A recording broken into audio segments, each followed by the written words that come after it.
ఈరోజు మనం ఒక చాలా ఆమ్, విచిత్రమైన పజిల్ను ఛేదించబోతున్నాం. అవును. ప్రపంచంలోనే గొప్ప సహాయకులుగా కీర్తించబడేవారు నిజానికి మన కష్టాల్లో వేలు కూడా పెట్టరని చెబితే నమ్ముతారా? వినడానికి చాలా వింతగా ఉంటుంది. కొన్ని పురాతన గ్రంథాలు సరిగ్గా ఇదే చెబుతున్నాయి. బౌద్ధమతంలోని త్రిరత్నాలు అంటే బుధుడు, ధర్మం, సంఘం గురించి వివరిస్తూ అవి మనకు భౌతికంగా ఎలాంటి సహాయం చెయ్యవని స్పష్టం చేస్తున్నాయి. అయినా వాటిని గొప్ప ఆశ్రయాలుగా ఎందుకు పరిగణిస్తారో అర్థం చేసుకోవాలి అదే ఈరోజు మన లక్ష్యం.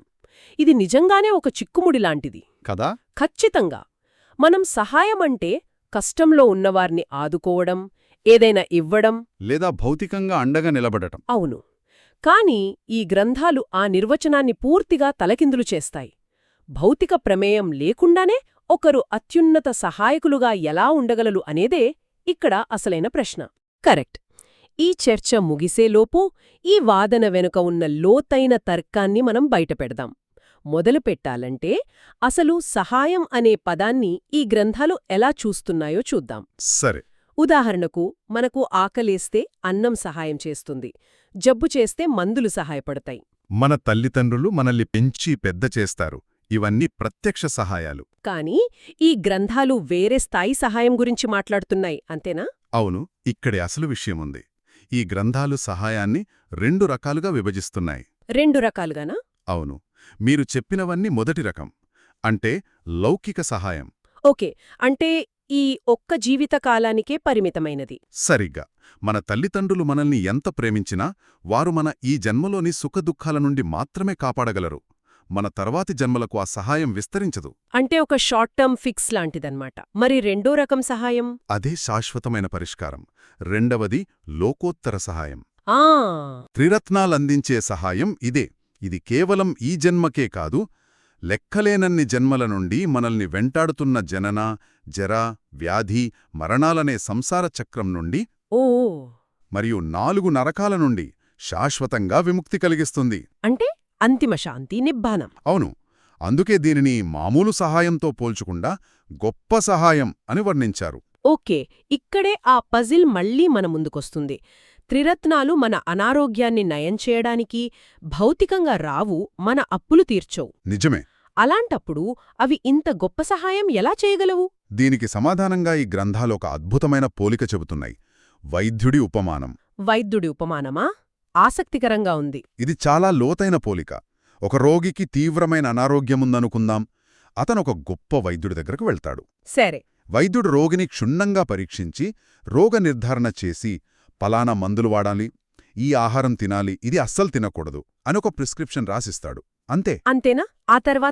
ఆ తరువాత వైద్యుడు రోగి ఇంటికి వచ్చి మందులు వెయ్యడు, పక్కనే ఉండి సేవలు చెయ్యడు. నిజమే. రోగి ఆ సలహాలు పాటించి మందులు వేసుకుని తన అనారోగ్యాన్ని నయం చేసుకుంటాడు. కరెక్ట్. కోలుకున్న తర్వాత అతను ఆ వైద్యుడే నా ప్రాణాలను కాపాడాడు అని అందరికీ చెప్తాడు. అందరూ దాన్ని అంగీకరిస్తారు కూడా. అవును. వైద్యుడు ప్రత్యక్షంగా ఏమీ చెయ్యకపోయినా ఘనత మొత్తం వైద్యుడికే దక్కుతుంది. దీనిలో ఉన్న లోతైన విషయం అదేనా? అదే. రోగి కోలుకోవడానికి ప్రధాన కారణం వైద్యుడి సలహా. ఆ సలహా లేకపోతే రోగికి ఏం చెయ్యాలో, ఏ మందు వేసుకోవాలో తెలిసేటి కాదు. ఓ అదేవిధంగా బుద్ధుడు దుఃఖాన్నెలా అంతం చేసుకోవాలో మార్గాన్ని చూపించారు. ఆయన మన బాధలను మనమే ఎలా నయం చేసుకోవాలో సలహా ఇచ్చారు. ఆ మార్గంలో నడవాల్సిన బాధ్యత పూర్తిగా మనదే. అవును. అంటే సహాయం అనేది ఒక డిఐవై కిట్ లాంటిదన్నమాట.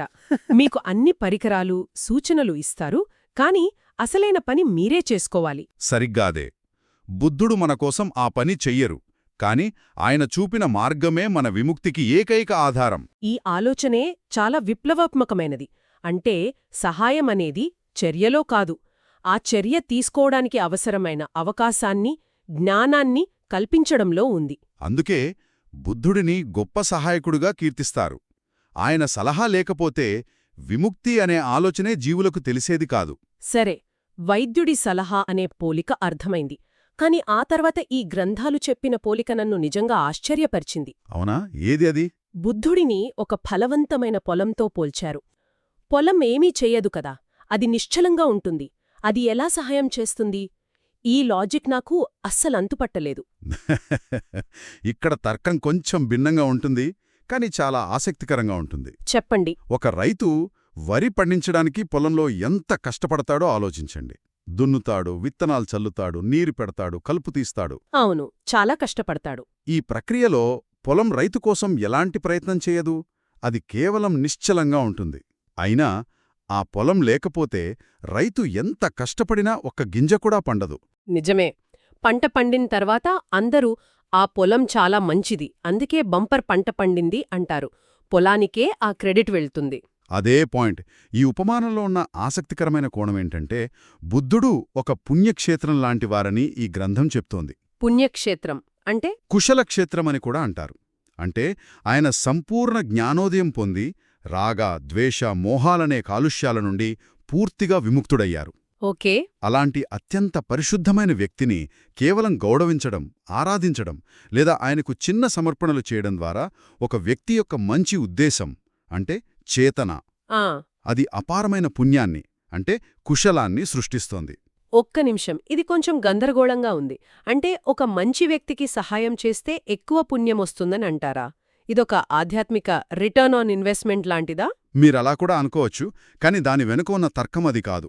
ఇదొక లావాదేవీ కాదు. మరి విషయమేంటంటే, ఇచ్చే వ్యక్తి యొక్క ఉద్దేశం ఎంత మంచిదైనా పుచ్చుకునే వ్యక్తి యొక్క మానసిక స్థితిని బట్టి దాని ఫలితం ఉంటుంది.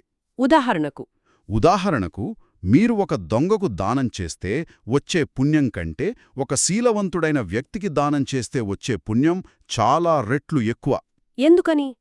ఎందుకంటే ఆ గ్రహీత యొక్క పరిశుద్ధత దాత యొక్క సత్సంకల్పానికి ఒక భూతద్దంలా పనిచేసి దాని ఫలితాన్ని 100 రెట్లు పెంచుతుంది అన్నమాట.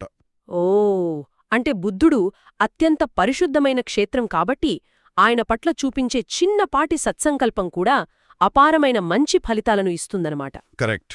పొలంలాగే బుద్ధుడు దీనికోసం ఏమీ చెయ్యనప్పటికీ ఆయన గుణాల వల్లే ఇతరులకు పుణ్యం సంపాదించుకునే అవకాశం కలుగుతుంది. అద్భుతం. సరిగ్గా.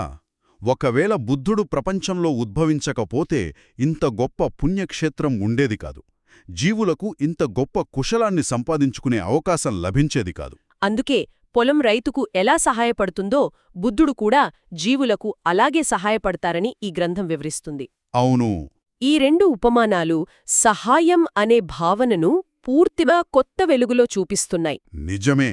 బుద్ధుడు జీవుల పట్ల ఎంత కరుణ చూపారో చెప్పే ఒక విషయం కూడా ఈ గ్రంథంలో ఉంది. అది విన్నప్పుడు నమ్మశక్యంగా అనిపించలేదు. దేని గురించి? ఆయన 4 అసంఖ్యేయాల మరియు 1,00,000 కల్పాల క్రితమే నిర్వాణాన్ని పొందే అవకాశమున్నా దాన్ని వదులుకున్నారనుంది. అసలు ఈ కల్పం, అసంఖ్యేయం అంటే ఎంతకాలం? అది ఊహకు కూడా అందని కాలం. ఉదాహరణకు ఒక కల్పం ఎంత పెద్దదంటే, చెప్పండి. ప్రతి 100 సంవత్సరాలకు ఒకసారి హిమాలయాల నుండి ఒక చిన్న రాయిని తీసివేస్తూ ఉంటే ఆ పర్వతాలు మొత్తం అరిగిపోయినా ఈ కల్పం అనే సమయం ముగియదు. అమ్మో! అలాంటి 1,00,000 కల్పాలు మరియు దానికంటే కొన్ని కోట్ల రెట్లు పెద్దదైన 4 అసంఖ్యేయాల కాలం పాటు ఆయన తన సొంత విముక్తిని వాయిదా వేసుకున్నారు. నమ్మశక్యంగా లేదు. ఎందుకంత త్యాగం? కేవలం ఒకే ఒక్క కారణం కోసం, జీవులకు దుఃఖ విముక్తి మార్గాన్ని చూపించాలనే మహాకరుణతో. ఈ గ్రంథం దీన్ని తల్లిదండ్రుల ప్రేమతో పోలుస్తుంది. తల్లిదండ్రులు మనకోసం రక్తాన్ని ధారపోయొచ్చు, కాని బుద్ధుడు తన కళ్ళు, తల, రక్తం, మాంసం, తన జీవితాన్ని కూడా, అవును, జీవితాన్ని కూడా లెక్కలేనన్ని జన్మలపాటు ఇతరుల కోసం త్యాగం చేశారని ఈ మూలం చెప్తోంది. ఇది ఆయన అపారమైన నిబద్ధతకు, కరుణకు నిదర్శనం. సరే, మన పజిల్లో మొదటి ముక్క దొరికింది. మార్గదర్శి అంటే బుద్ధుడు. ఆయన వైద్యుడిలా సలహా ఇస్తారు, పొలంలా అవకాశం కల్పిస్తారు. అవును. ఇప్పుడు మిగిలిన 2 రత్నాల గురించి చూద్దాం. బుద్ధుడు వైద్యుడైతే ధర్మం ఆ వైద్యుడిచ్చిన మందురాంటిదా? ఖచ్చితంగా.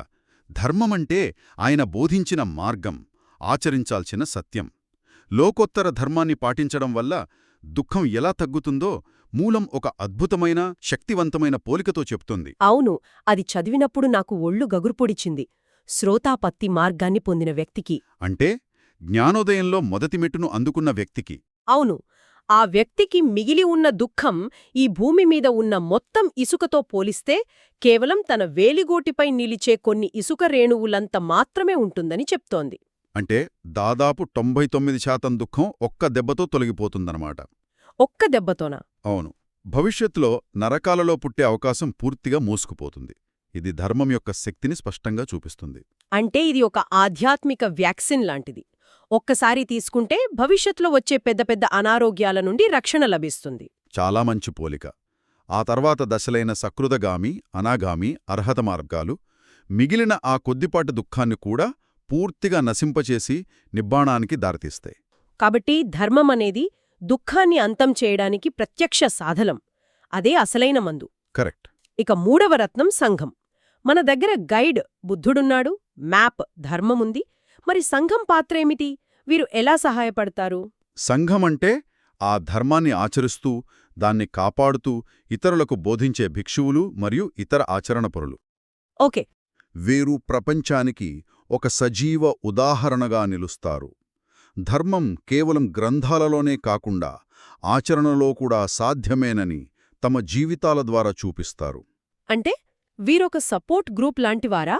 లేదా ఒక ఓపెన్ సోర్స్ కమ్యూనిటీలాగా ఇక్కడ సభ్యులు ఒకరికొకరు సహాయం చేసుకుంటూ కోడ్ను అంటే ధర్మాన్ని కాపాడుతూ కొత్తవారికి నేర్పిస్తారా? అద్భుతమైన పోలిక.